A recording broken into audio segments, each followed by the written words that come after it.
President Donald Trump has issued an executive order containing Jesus' Sermon on the Mount. Anti-sermon protesters immediately took to the streets in major cities around the country, while Democrats in Congress vowed to oppose the sermon, and journalists and movie actors joined together in a rollicking anti-Trump music video to the tune of Uptown Funk. Senate Democrat leader Chuck Schumer burst into tears as he declared that the sermon order was a mean-spirited violation of the separation of church and state. In a statement before reporters, Schumer said, quote, "America is not some sort of theocracy where the president can just come into our homes and force us to bless the pure of heart. Are we going to start having heart purity tests and denying people blessings if they're impure? It's outrageous. True Americans must oppose this sort of religious oppression. That's why I named my daughter Atheista Seculara Disbelieverama." But the rest of Schumer's statement was incomprehensible due to his uncontrollable sobbing. New York Governor Andrew Cuomo told a press conference that the sermon order was an insult to all those religious people who did not believe in love and peace. Governor Cuomo said, quote, "As a New Yorker, I am a Muslim," unquote. He then proceeded to blow himself up, killing 53 people.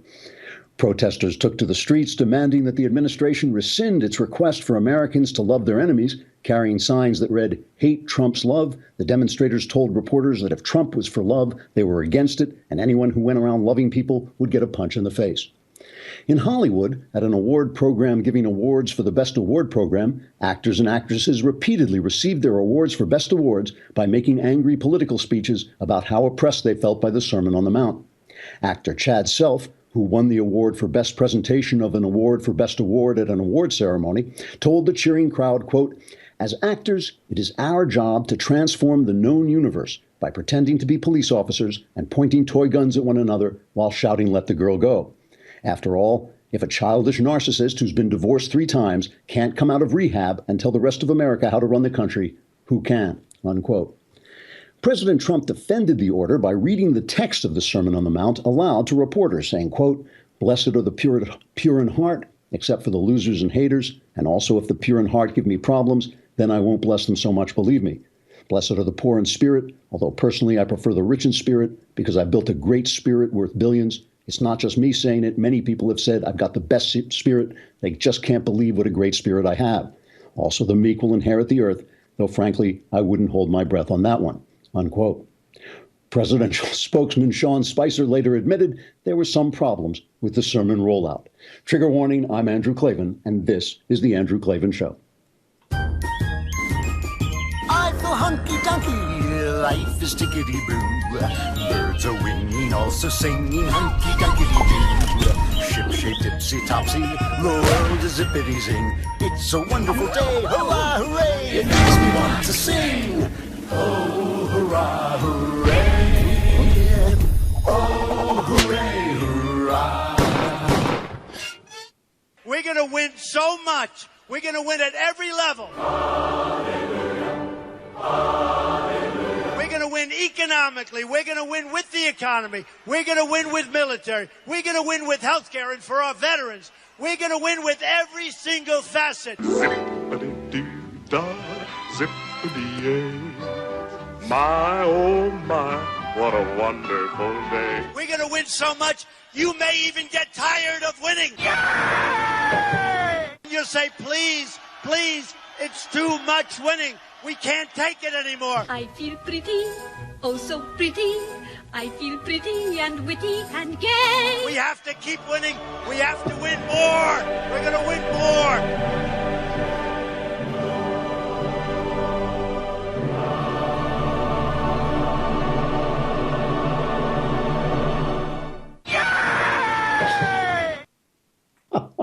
We don't even have to do the show today. We're just going to go right into the Trump montage. We may just play the Trump montage for 30 minutes in a row. All right, it's Mailbag Day. Trump had a great day yesterday. He hit a home run, Supreme Court nomination. I heard that even Shapiro was wearing his "Make America Great Again" hat. And we're going to talk about all that. And it's also Mailbag Day from Washington, D.C. We'll answer all your questions. Answers are guaranteed 100% correct. And the answers will change your life, possibly for the better. First, we have to talk about Blue Apron. Why do I even have to do these ads for Blue Apron when they're giving you the food for free? It's like that should be the entire ad, free food. I mean, who would say, nah, I don't want free food. All you got to do is go on blueapron.com/Andrew. You will get the first 3 meals for free. This is the #1 fresh ingredient and recipe delivery service in the country. They bring the ingredients directly to your door, then you cook them up, and it makes a restaurant level meal. I've already signed on for the first 3. I've eaten the first 3 and signed on for the next 3.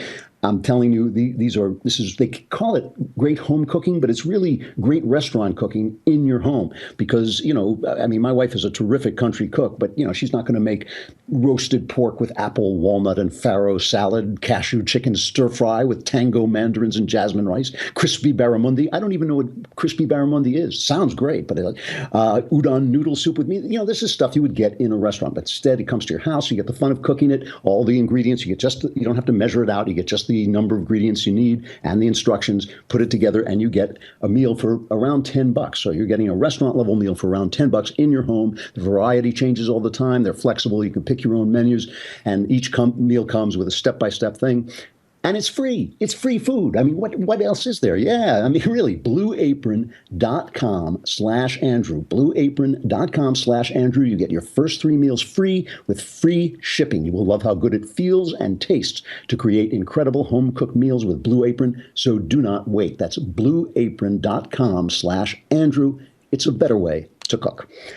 All right, what a day, an excellent Trump day, and a classic Trump day, because Trump did this whole, celebrity apprentice thing where he brought his last 2 Supreme Court picks to Washington. He had Thomas Hardiman. Hardiman apparently never really made it to Washington. He heard the news before he came, but he was invited, and he kind of stretched out the suspense, and then finally he came out. He invited Democrats to show up, but they didn't show up, so basically it was a partisan crowd, and announced they had picked Neil Gorsuch, who, of course, makes those famous winter coats. No, maybe that's another Neil Gorsuch. Maybe that's another Gorsuch. But he announced Neil Gorsuch, and here is Trump making the announcement on his promises. Cut 3, I think. Months ago, as a candidate, I publicly presented a list of brilliant and accomplished people to the American electorate and pledged to make my choice from among that list. Millions of voters said this was the single most important issue to them when they voted for me for president. I am a man of my word. I will do as I say, something that the American people have been asking for from Washington for a very, very long time. Now, it was really a great thing. Gorsuch is what they call an originalist. They throw these words around, a textualist, but really what it means is he believes that the Constitution meant he thinks that laws meant what people believed them to mean when they passed them. What was the common understanding of the law? If they find some buried piece of document from James Madison saying, no, I saw it differently, that doesn't matter. It's what laws did the people think they were getting at the time. And he's in the mold of Antonin Scalia in that he's not like a strict originalist, because times do change. So, for instance, if there's a rule against cruel and unusual punishment, the punishments that they had in the 18th century were pretty tough. You could get branded, you could get whipped, you could have your ears cut and stuff like this. And even Scalia would say, well, we're not that originalist. We understand that times change. Clarence Thomas, not so much. Clarence Thomas is like, you don't like the 18th century law, change it. But this guy and Scalia are people who believe in basically the Constitution. He believes in the Constitution, and that is what the Democrats don't like. And that's why it's going to be a big fight. He's been really good on religious liberty. He supported the decision, the Hobby Lobby decision that, I love the way they sell these things. I love the way the left sells these things on TV. They said this allows corporations to deny women health care.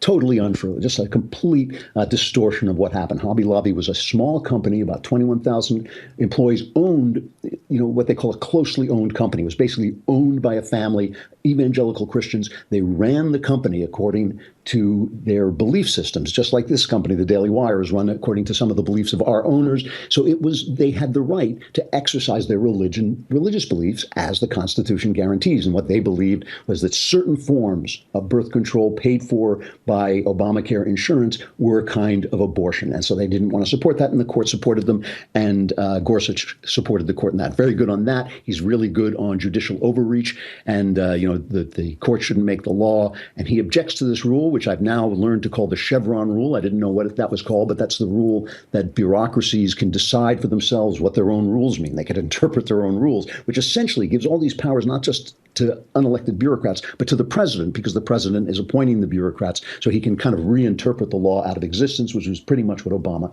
was doing. So here is Gorsuch, paying tribute. The first thing he did was pay tribute to Scalia, his predecessor. The towering judges that have served in this particular seat of the Supreme Court, including Antonin Scalia and Robert Jackson, are much in my mind at this moment. Justice Scalia was a lion of the law. Agree or disagree with him, all of his colleagues on the bench cherish his wisdom and his humor. And like them, I miss him. Now, this is part of this idea. See, there are two bad arguments that go on that you hear on TV. One is the argument from the right. The argument from the right is this is the Scalia seat, and therefore we get to appoint a guy who is like Scalia. That's ridiculous. The seat belongs to the people. The seat belongs to anybody who can fill it. We are thrilled that he has got a guy that Scalia apparently liked and Scalia apparently endorsed before his death. I'm delighted about that, but it's not the Scalia seat, but it is great that he is in that tradition. Here he is describing his judicial philosophy, which is so important because if these guys don't describe their judicial philosophy out front, you can wind up with a guy like Souter, who was appointed, Reagan appointed him thinking, it was Bush appointed him thinking he was a conservative, turns out to be a flaming liberal. But this guy definitely has an originalist philosophy. Here he is stating it. Practicing in the trial work trenches of the law, I saw too that when we judges don our robes, it doesn't make us any smarter, but it does serve as a reminder of what's expected of us. Impartiality and independence, collegiality and courage. As this process now moves to the Senate, I look forward to speaking with members from both sides of the aisle, to answering their questions and to hearing their concerns. I consider the United States Senate the greatest deliberative body in the world, and I respect the important role the Constitution affords it in the confirmation of our judges. I respect, too, the fact that in our legal order, it is for Congress and not the courts to write new laws. It is the role of judges to apply, not alter, the work of the people's representatives. A judge who likes every outcome he reaches is very likely a bad judge, stretching for results he prefers rather than those the law demands. So I love, by the way, Trump, when he makes this announcement, he turns to the audience and says, was that a surprise? Are you surprised? Like it's a TV show, And now he gets up and Trump tries to sell this to the Democrats because, of course, the Democrats are out protesting before the announcement is made. They were standing, there were protests on the steps of the Supreme Court with guys with signs that had, "We oppose blank." And then they filled in the name after the announcement was made. So here's Trump making a bid for bipartisan support. Good luck to him. I have always felt that after the defense of our nation, the most important decision a president of the United States can make is the appointment of a Supreme Court justice. Depending on their age, a justice can be active for 50 years, and his or her decisions can last a century or more and can often be permanent. I took the task of this nomination very seriously. I have selected an individual whose qualities define, really, and I mean closely define, what we're looking for. Judge Gorsuch has outstanding legal skills, a brilliant mind, tremendous discipline, and has earned bipartisan support. When he was nominated to the 10th Circuit Court of Appeals, he was confirmed by the Senate unanimously. Also, that's unanimous. Can you believe that nowadays with what's going on?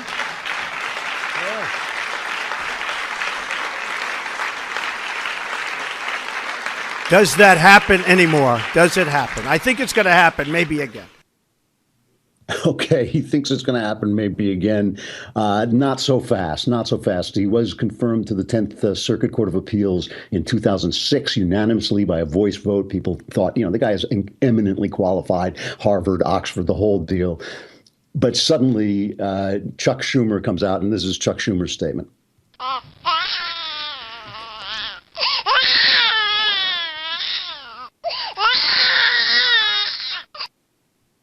To which Donald Trump made the following response.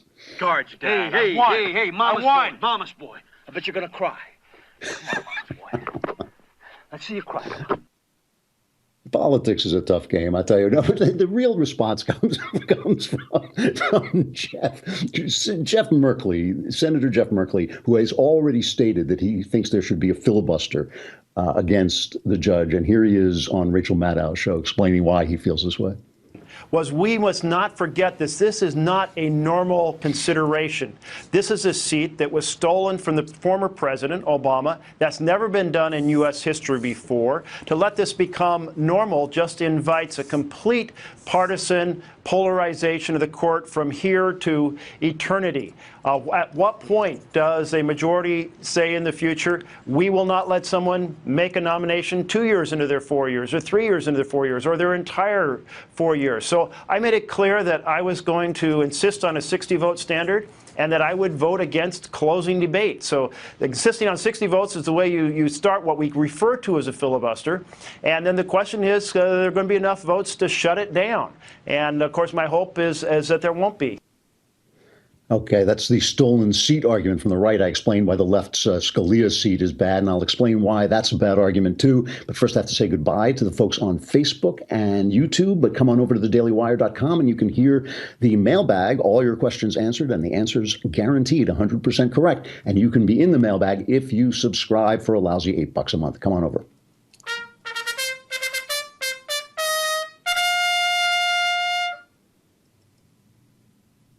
So the stolen seat is, of course, the reference to Obama's pick, Merrick, who the Republicans refused to confirm because they knew the election was coming up, and they said, let the people decide who. They had the majority. They said, let the people decide who is going to be the next president, and the next president can make the pick. And so now they're saying, well, they stole the seat from him. But once again, just as it's not Scalia's seat, it ain't Obama's seat either. You can't steal something from someone unless they own it. Obama didn't own the seat either. The seat belongs to the president, who can pick the guy and get him through. And that is what we call, hooray, the democratic American process. I mean, that's the point of having all these different people fighting and arguing about it. The problem is the left, and it's only the left, has transformed the court into a super legislative body. The court has been making law, the abortion law, the gay marriage law, whether you agree with them or not. It has nothing to do with it. It has nothing to do with whether you agree with the results. It has to do with the fact that 5 guys and girls wearing black robes who aren't elected should not be making the law. They should be interpreting the law that Congress makes. And their only job is the only time when, and this is a right they gave themselves, this is the right the Supreme Court gave themselves, that they can strike down a law if it is in clear violation of the Constitution. But that should be a much more stringent rule than it is with the left. The left just decides it's against the Constitution, meaning if it's against what they like. It's the famous living document, which essentially means a blank document that they can interpret any way they want. And that's why this has become such a big fight. But the problem is every single thing that Trump does, these guys get hysterical. So when you say, protesters took to the street, they didn't take to the street because they were already out in the street from the last thing he did, from the immigration thing he did. So if they're constant, if everything is going to be constant hysteria on the left, ultimately, it seems to me that just becomes a high-pitched noise that people are free to ignore and will start to ignore. Even the left is beginning to notice the way they behave. This is really funny. I mean, I just noticed all of a sudden, it's the sting of losing that does this to people. It kind of wakes them up that maybe they haven't behaved in such a great way. This is why power corrupts, because as long as you're in power, you don't have to question yourself.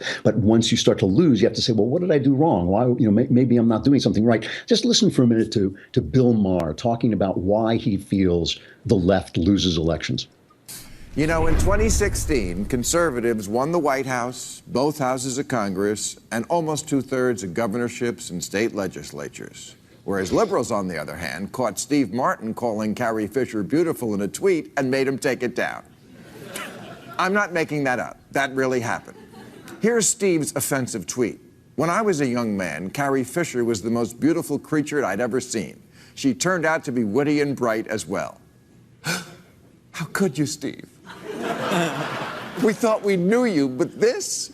You noted her appearance first, and then that she was witty and bright. You're a monster. Liberals do this all the time. They get offended for people who themselves would not be offended. You know that whole controversy about the name Washington Redskins? They did a survey. 9 out of 10 actual Indians don't give a shit.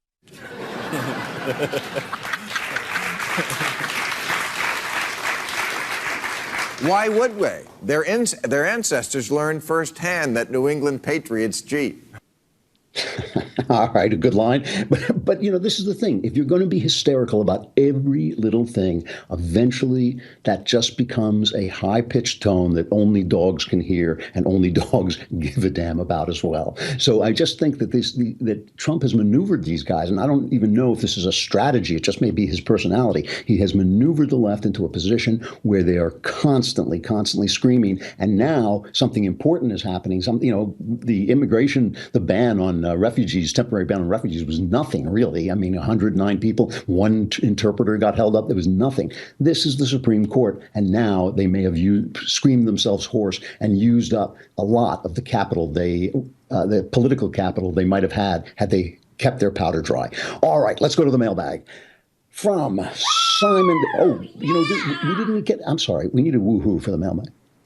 Give me a woo-hoo. Just because I'm in Washington doesn't mean I don't get a woo. There you go.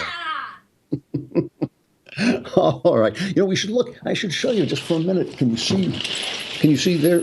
Nah, it's too bright. Well, there you can see it. It's all right. There it is. That's Georgetown outside my window. The place is filled. The hotel is filled for the National Prayer Breakfast with people from all over the world, and there are so many Secret Service guys here. That it looks like an episode of 24, and we're all being checked tremendously and everything. All right, from Simon Andrews, what is the Republican argument against global warming? Very simple. Let's say there's a televangelist on TV, and let's say he says, the world is going to come to an end. God is going to come to judge the living and the dead. Therefore, you should send me $100. Okay?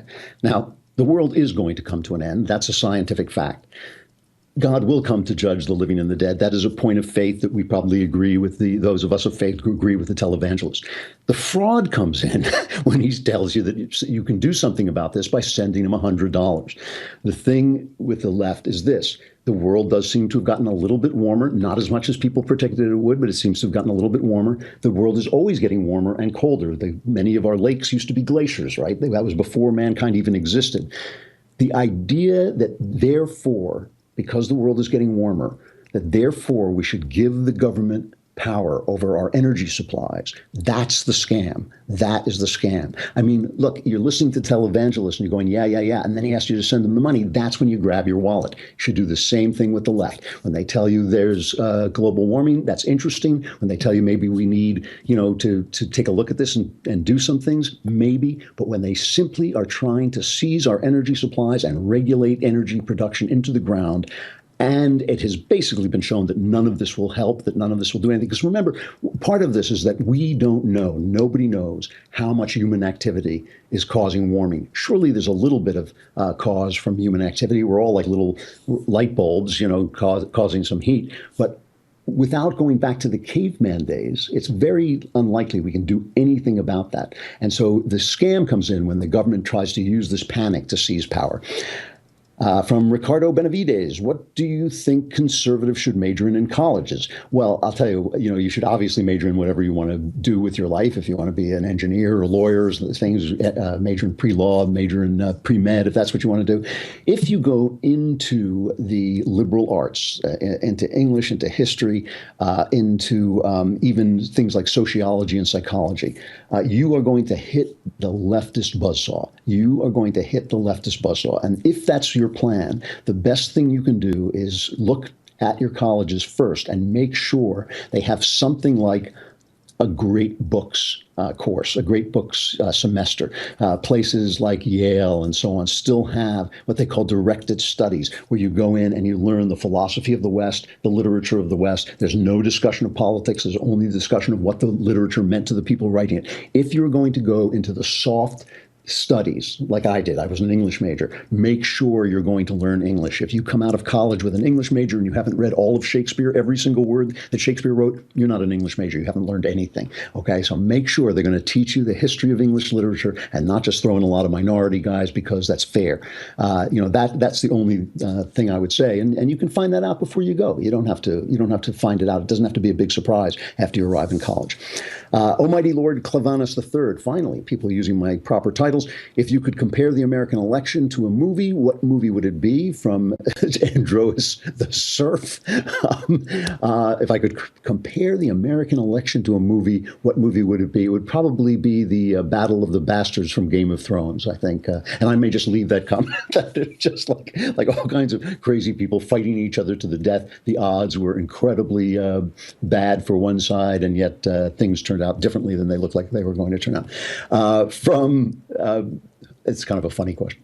beaverc@gmail.com. Andrew, Donald Trump has thrown the word protectionism around on a few occasions. To what extent do you believe he will implement these economy-slowing anti-trade policies? And also, if the economy crashes from protectionist tariffs, will history mistakenly blame his actual conservative policies, like lowering taxes and cutting regulations? That, of course, is the fear. If he does something stupid and crashes the economy, will conservatives get blamed? Yeah, of course they will. And that is why I think that Trump ultimately, I mean, even though what he did today is probably even more important with his appointment of the Supreme Court guy, if he gets in, ultimately he'll be judged on whether he crashes the economy or makes it come roaring back. If he makes it come roaring back, he's going to have a lot of political capital.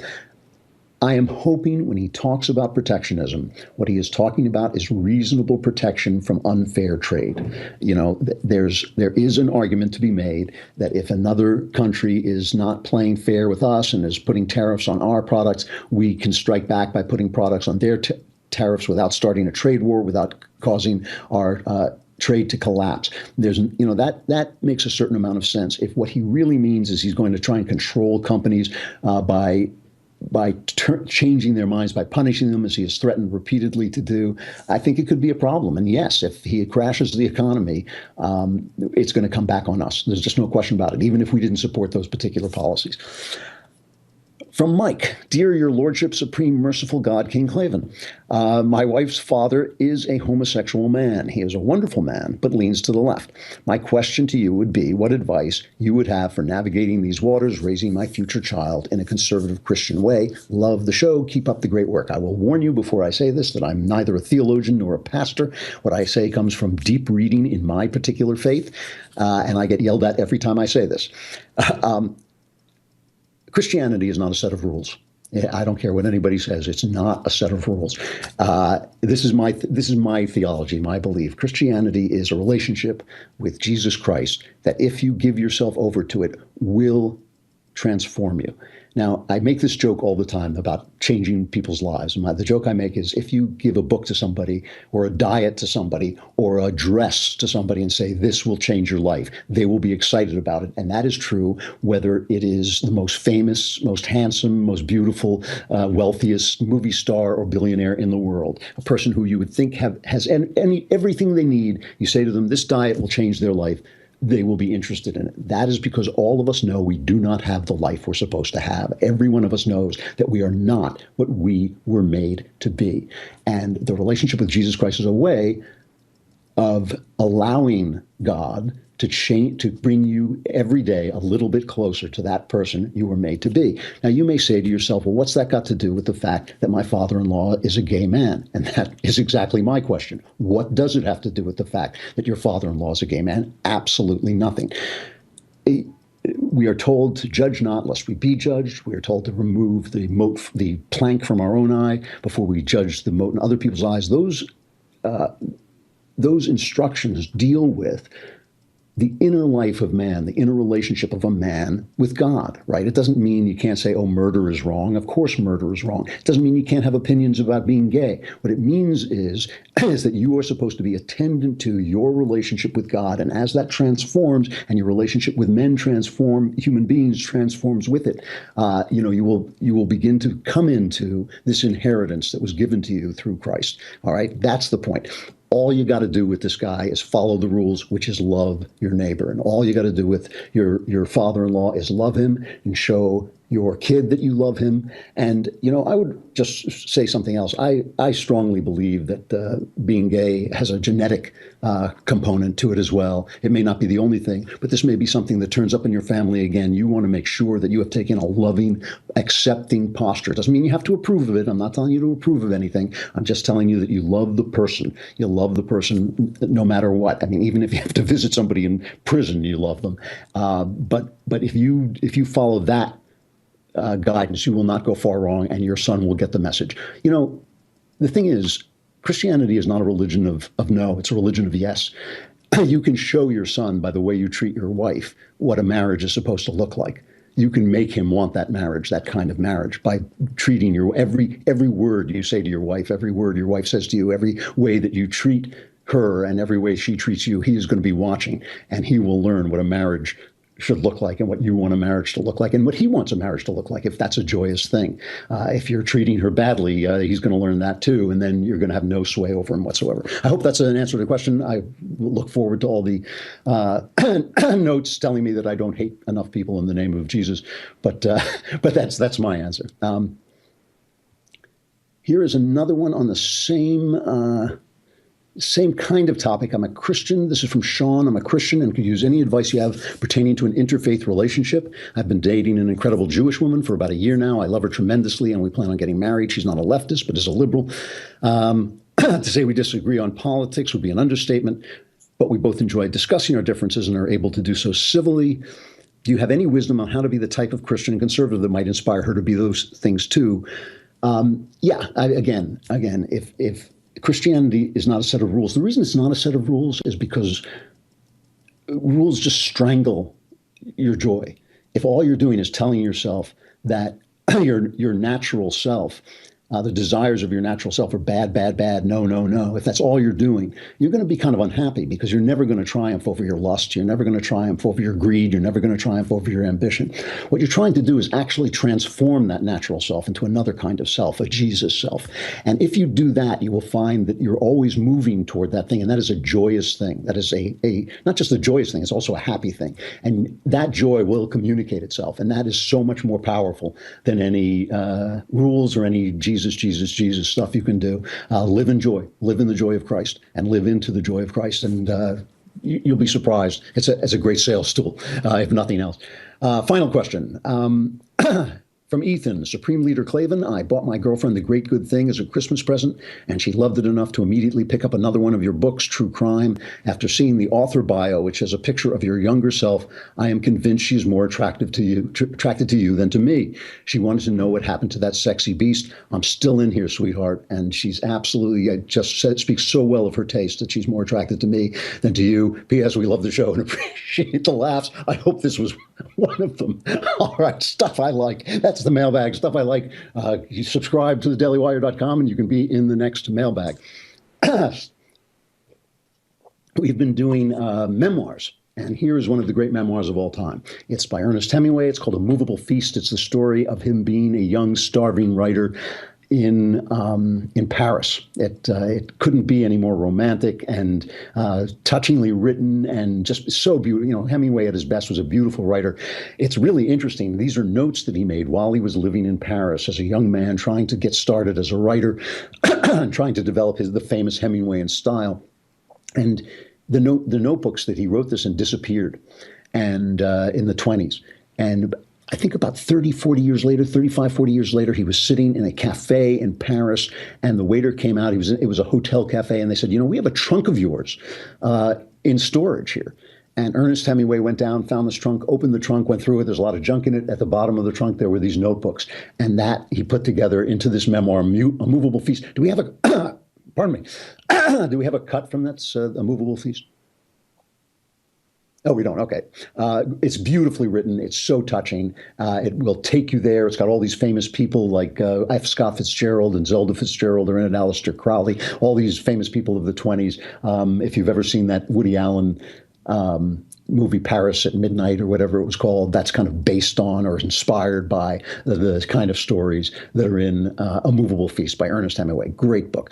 All right, tomorrow we are gone because we are going to the National Prayer Breakfast, where we hope to see our orange overlord at prayer. If the number of Secret Service agents in this hotel is any indication, I'm guessing he'll be here.